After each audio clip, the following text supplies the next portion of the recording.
Hi, I'm Greg Andruck, and this is the Greg Andruck Business Freedom Conversation live stream. We just went live and we're loading some data, and you know how computers are. So if you're out there, if you could let me know where you are while slides and different thing loads, that would be great. We have an interesting show this week, uh, this month, I should say, because I do this once a month. I have Matt Vance, who's the Vice President of Organization and Culture at iFit, and he's going to talk about those types of subjects which are becoming increasingly important in this stagflation, inflationary environment. And then we have Keith Cothrell, the experienced tax attorney, is going to talk about certain tax items. Keith is on again this month because I met with several people about a week ago, and I was surprised that these. Here we have somebody from Las Vegas. How wonderful! I was surprised that some really basic tax breaks in Los Angeles. Excellent. That we had some really basic tax breaks that these business owners didn't know about, and how you do your accounting and pay for your taxes in an inflationary environment, particularly as one is as high as we have now, is critical. And so I want you to be aware of those things, and they and Keith will talk about that. So, and then I'm going to follow up at the end with putting these different things together, and have some interesting uh, breaks that have come about today. And I understand that today the inflation numbers were released and the stock market plunged. I didn't get what the exact number was, but if any of you saw my post about the real inflation rate, which the real inflation rate for a family of four that rents is about 19.4%. But as I said in that post, that's behind the times. It takes another 1 to 3 months to get the real data. And my projection is that those numbers were low, because when we get the numbers in, we're going to find out that different components went higher. And in that post that I did on LinkedIn, I have all my sources for the data. These are not just numbers I invented. I've about 6 sources where I got all the different pieces of information. So let's go ahead and start. Let me show you the panelists. They've all logged in and everything. So here we are. Oh, let me have to add Keith. So here I am in the center. Let's see if I can get all of us on this thing. There we go. There's me. Here's Matt Vance. There's Keith. So Matt, I'm going to let you take it away, where you can talk about the importance of organizational culture and the various things that you have in your particular book. And remember, Matt has a book on this. You need to go to Amazon and buy the book, or I'll throw the book at you. Here, take it away, Matt. Awesome. Hey, thank you, Greg. And I'm happy to be here with everybody and with Keith. Super excited to share some ideas around company culture and how that can be used to overcome stagflation. So, what we'll go through today is kind of a high-level overview, and I've got some interesting stats that I think you'll find interesting as well. So, we'll just go to the next slide here. So, what is culture?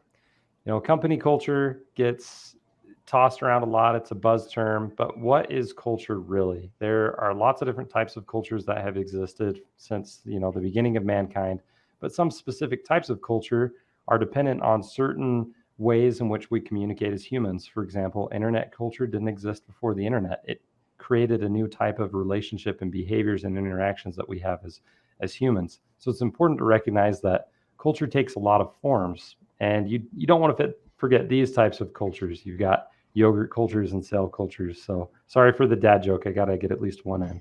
But so let's look at what type of definition we should consider for culture.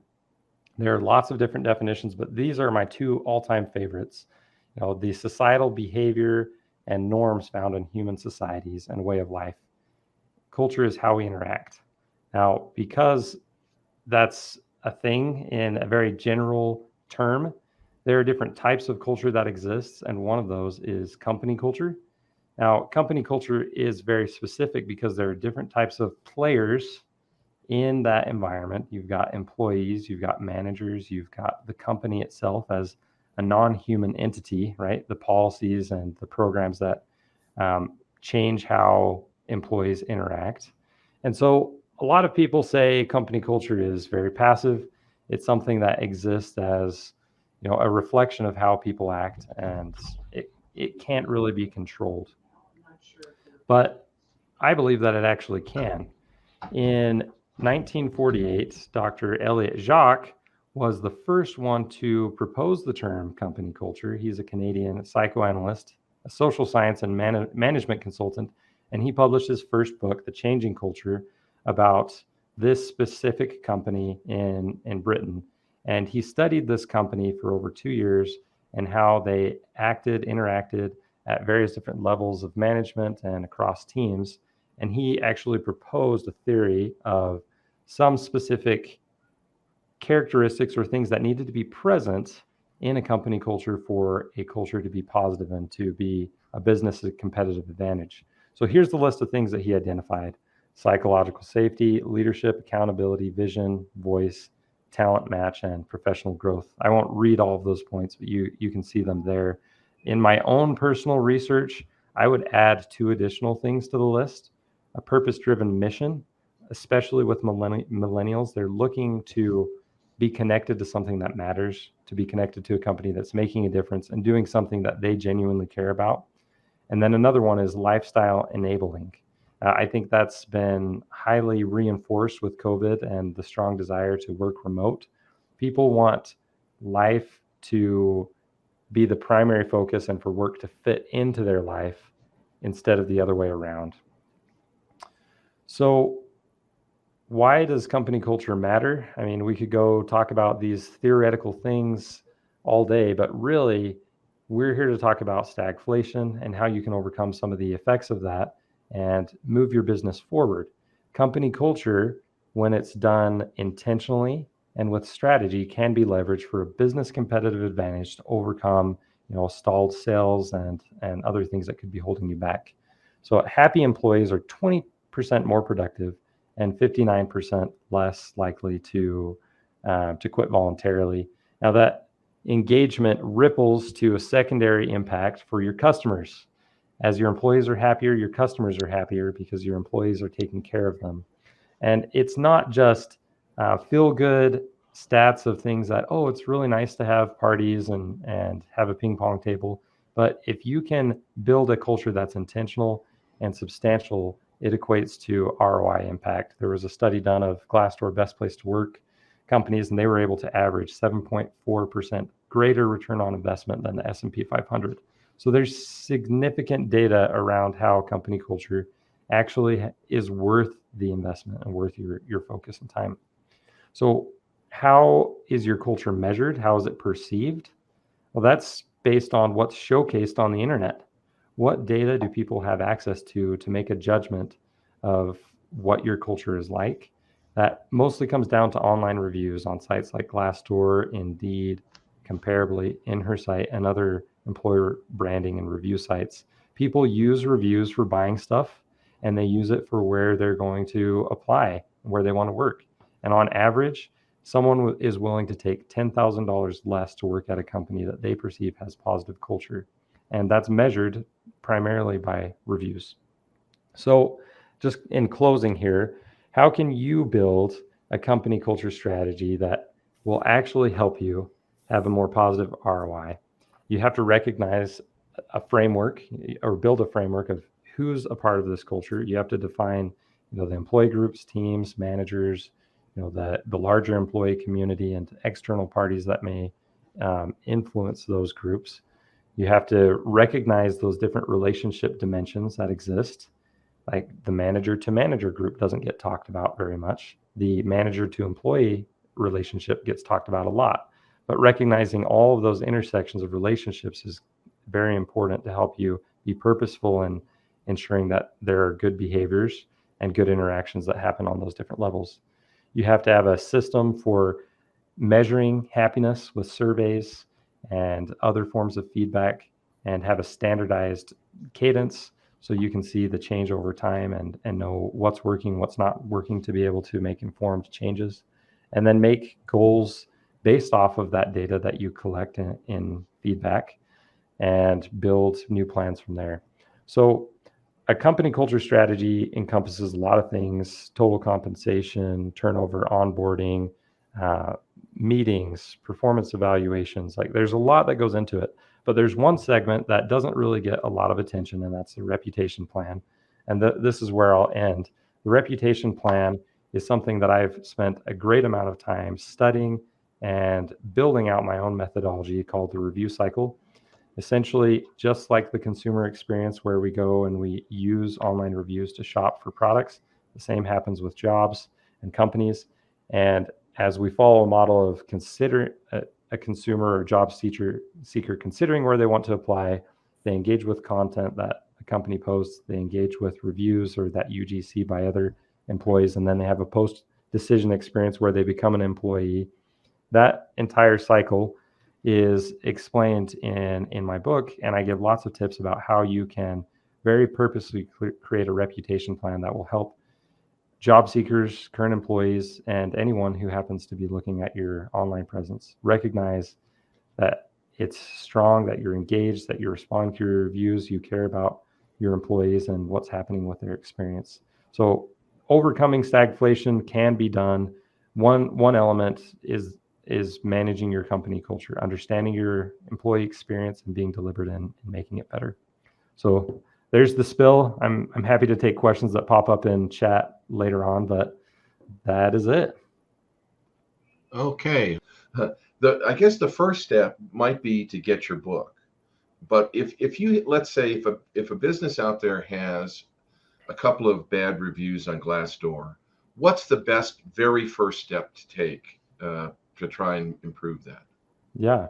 So if you haven't already, go claim your Glassdoor profile. A lot of companies don't even do that. Good point. Yeah. So after it's claimed, you have the opportunity to respond to those reviews, and you can go into the admin page and find that review and respond to it.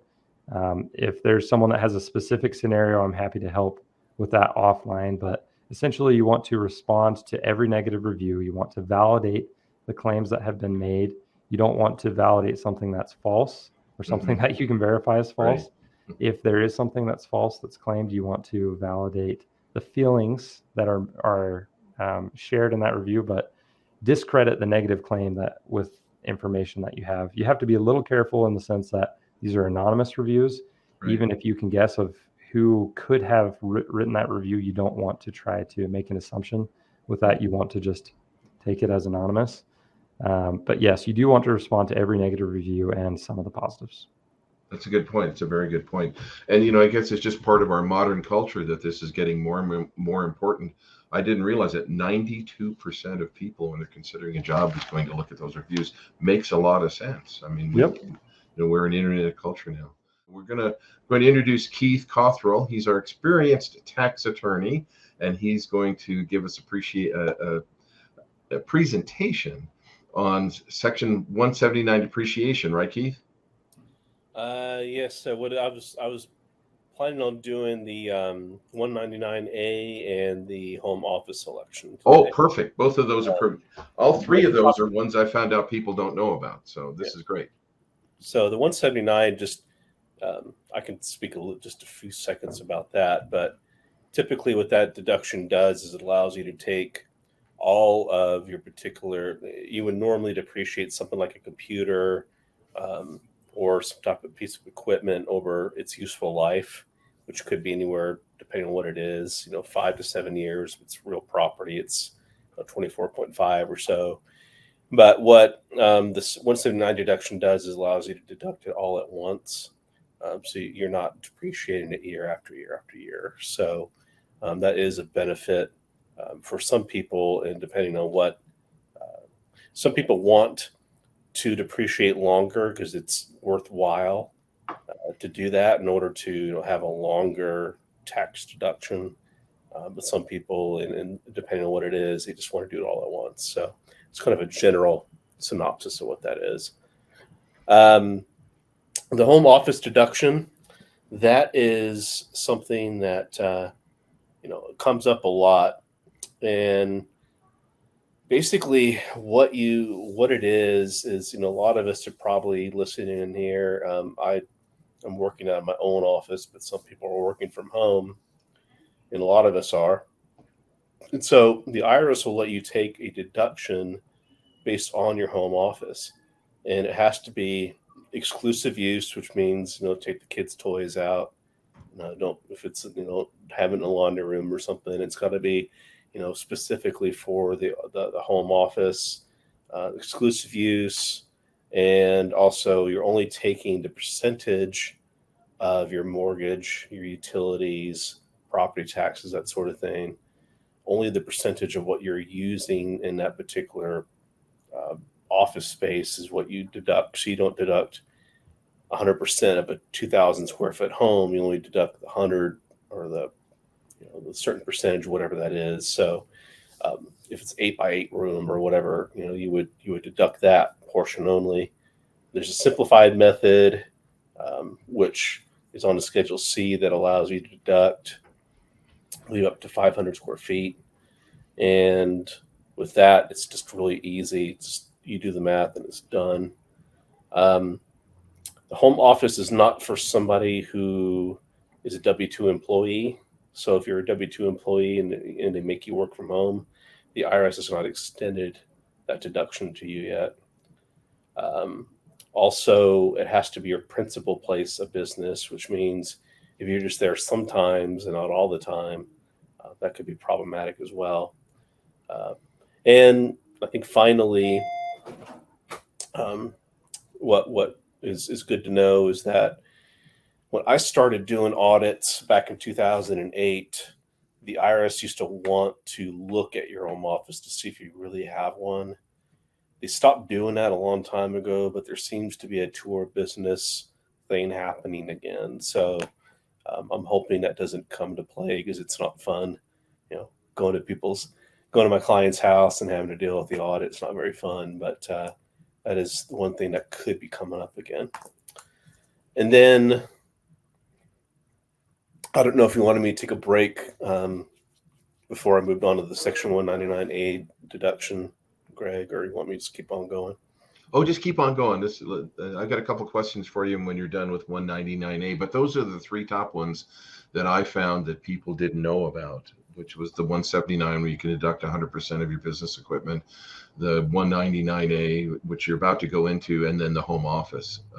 So a brief summary of 199A would be good, because this is a really important one, particularly if you're thinking of lowering your taxes in an inflationary environment. And it's a pretty complicated one.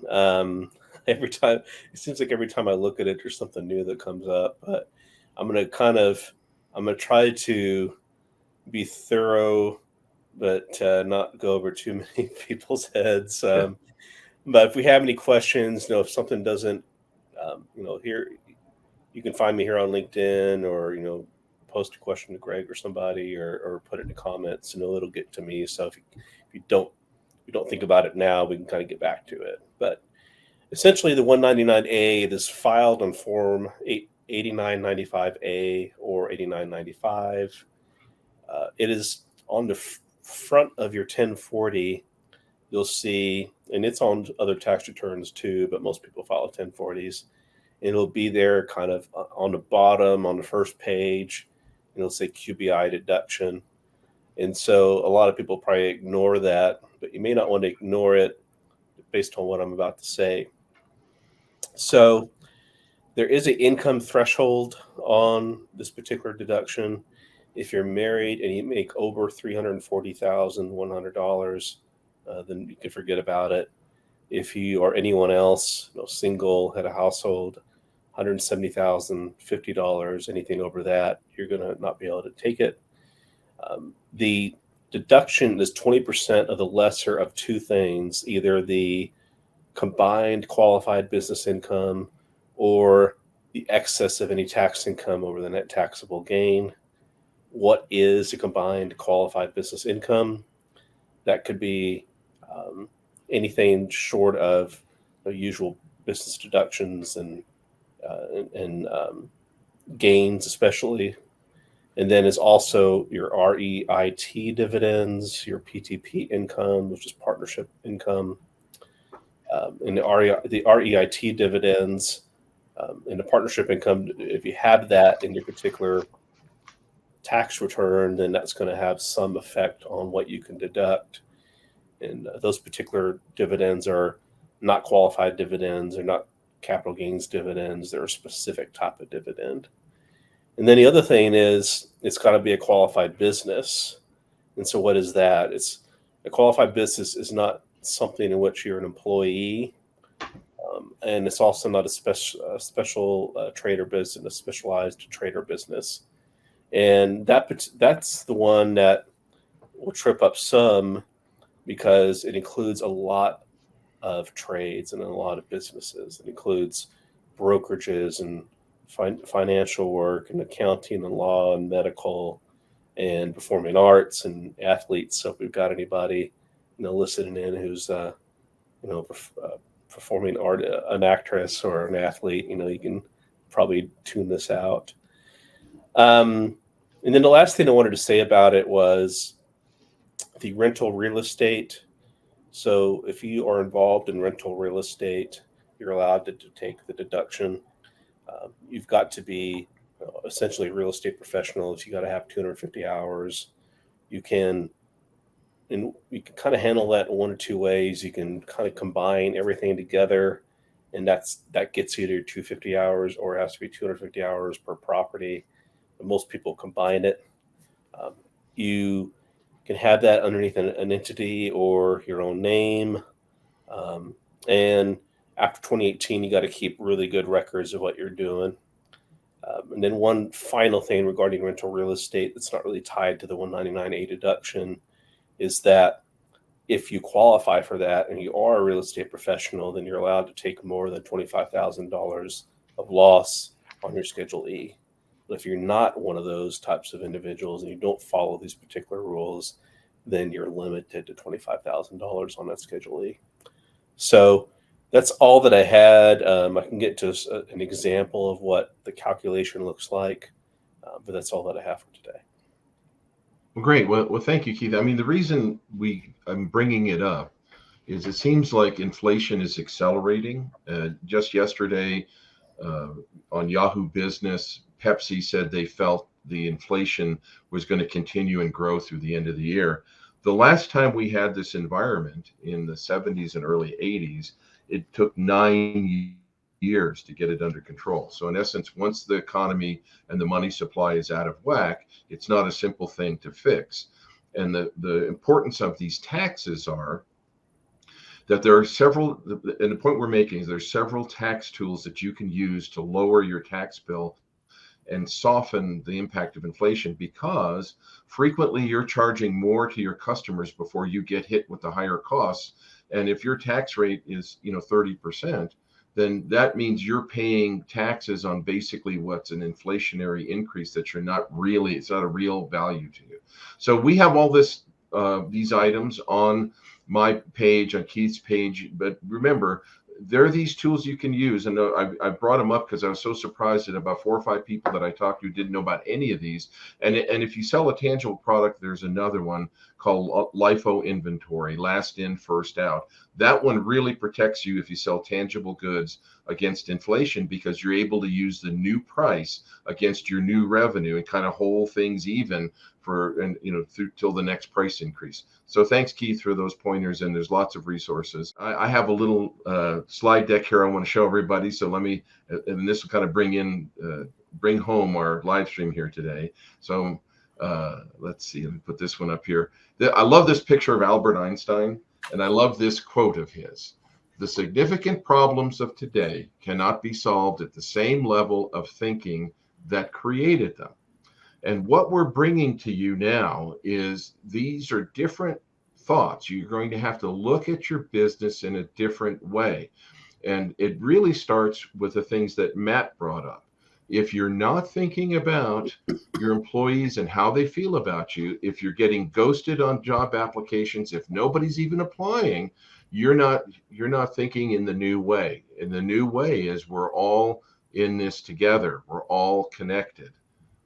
So this is when I went to this coaching school, IPEC. I love this foundation principle because it's so true. Doesn't this always come up? Nothing exists in isolation of anything else. We are each intimately connected to everything else at all times and everywhere. That could be a description of the social media world, where everything is related, bumps into each other, and you're constantly being presented with it. These are the things in this new environment, and this environment changed pretty quick, and that small business owners are going to have to think about these different things, and particularly about, what do your employees want? What do customers want? What do your vendors want?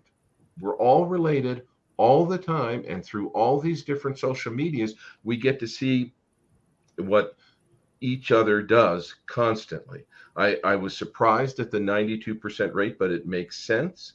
Talking about purpose-driven mission and lifestyle enabling. Wow. If that isn't a discussion of people that are totally plugged into social media, I don't know what is. And your employees, particularly the millennials, that's what they need. And that's what you'll need to have in an environment to be successful. Just to even get people in the door to work for you, or customers to buy your products, must be cognizant of all of these elements. Like me telling you about taxes, like me telling you about your corporate culture. It's not really me, it's Matt, it's Keith, it's everything else. And these are things that you now have to be aware of, because they're all interrelated. And unless you execute in your business these different pieces together, it's going to be tough to make it. I saw this quote today and I really liked it. I highly recommend following Simon Sinek. He gets so many comments on it because some of them people think are very controversial. But to be successful, we have to take financial risks. To feel successful, we have to take emotional risks. I think that's kind of what we're talking about here.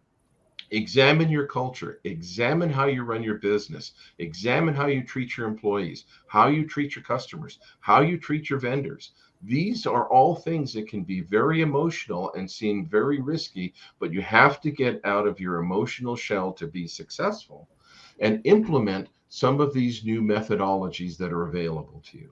Without that, you're stuck in the old times, and people who do use the new techniques are going to pass you by. Your people are going to go work for those other people that enable their lifestyle. They're going to work for the other people that they have a purpose they believe that they can get behind. The customers are not going to sell to you or give you the best price or have issues with you if you don't relate to what they need. Same thing goes with the vendors. It's interesting to look at Matt's slide showing the high level of satisfaction once you have happy employees. They're all connected. That's why I brought up the quote about everything being connected. You can't have employees in a vacuum, customers in a vacuum, vendors in a vacuum, or your business or yourself in a vacuum. You have to get out there, and that's where the emotion probably comes in, that at times it's scary. So how do you do that? Get somebody that helps you get that perspective, that keeps you in check. Get a coach, a mentor, an advisor, a group, or maybe get all of them. But make sure that you're getting the feedback as to where you are and what you need to do to succeed, because that's what it's about. That's what the business freedom conversation is about, to grant you, get you the tools you need for you to have the freedom, and you only have freedom when you're successful. Because when you're not successful, all those other attributes, all those other things, your vendors, your customers, employees are trapping you. Don't be a leader. Get out there and have them push you forward. And that's where it's going to take some emotional strength. So now, to help you do all that, I'm in a book that came out today. And look at this. I'm on the front of a book with a picture of Tony Robbins. It's mind-blowing to me. So you can, I'm going to put this in the chat. Let's see if this works. Oops, it's not doing the right thing. Get over here. When you want it to paste, it doesn't paste. Anyhow, there's the link. Today, this book, you can get it on Amazon for 99 cents. I have a chapter in this book. It's called Cracking the Rich Code. It's all about how to meet challenges successfully. There's 19 other chapters in there. I'm one of the chapters, but you can get it today on Amazon. I think it'll be the material that will help you be successful, just like everything else we're trying to do here with the business freedom conversation. We're trying to help you to be free and for you to be successful. So that concludes it for today. Let me bring my panelists back up here. Oops. Let's see here. There we go. So I don't see any questions. Oh, thank you, Matt. You were able to get put that in there. I appreciate it. So I want to thank Matt for your discussion. I want to thank Keith. These are all really important items. I hope the people who are watching and who watch the videos afterwards, we get 3 times the viewership afterwards. And I thank somebody congratulated me on the book. Well, thank you. It was fun to be in it. I think you'll find my chapter extremely interesting. It's when I faced a lot of challenges in life. And I think that anybody who reads it can relate to those challenges and the ability to move forward. But anyhow, thank you, gentlemen, for being on the live stream this month. I really appreciate it. And like I said, there's value here. And we have a YouTube channel, the Greg Andruck Business Freedom Conversation YouTube channel. I was pleasantly surprised to see how many people are viewing the videos from these live streams, and they're viewable forever. And then, and now we have the book, and our newsletter is up to 3,830 subscribers. So thank you all for participating, watching, and I greatly appreciate it. Have a great time and have great business and succeed in our topsy-turvy inflationary world. So that concludes it, and we'll see you all next time. See you guys. See ya.